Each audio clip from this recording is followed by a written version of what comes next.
ஒரு சில மக்கள் எல்லாம் எப்போதும் 12 மாதங்களும் பள்ளியோடு தொடர்புல இருப்பாங்க.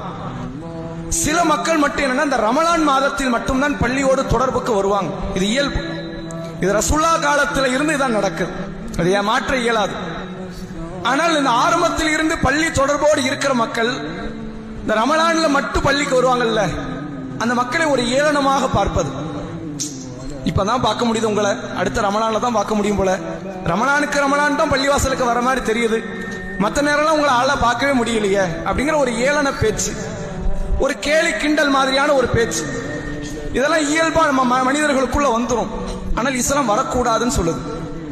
என்ன காரணம் என்றால், ஒரு மனிதனுடைய ரகசிய வாழ்க்கையில் ஏற்படுகிற அமல்களில் எதை அல்லாஹ் ஏற்றுக்கொண்டான், எதை அல்லாஹ் நிராகரித்தான் யாருக்கும் தெரியாது.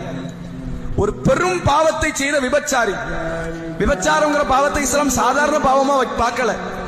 அந்த பாவத்தை அல்லாஹ் மிக கடுமையான பார்வை கொண்டு பார்க்கிறான் என்று மார்க்கம் சொல்கிறது.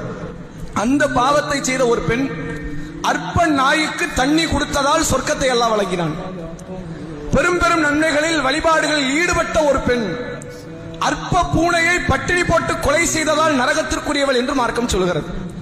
நாம் எந்த நன்மைகள் செய்கிறோம் என்பது முக்கியமல்ல, செய்த நன்மையை அல்லாஹ் எப்படி பார்க்கிறான் என்பதுதான் முக்கியம். நான் 1000 ரக்காயத்தை தொழுதுட்டேன், லட்சம் நோன்பு வைத்து விட்டேன், 100 ஹஜ் செய்து விட்டேன், அது முக்கியம் கிடையாது. நீங்கள் செய்ததில் எதை அல்லாஹ் ஏற்றுக்கொண்டான், அதுதான் முக்கியம்.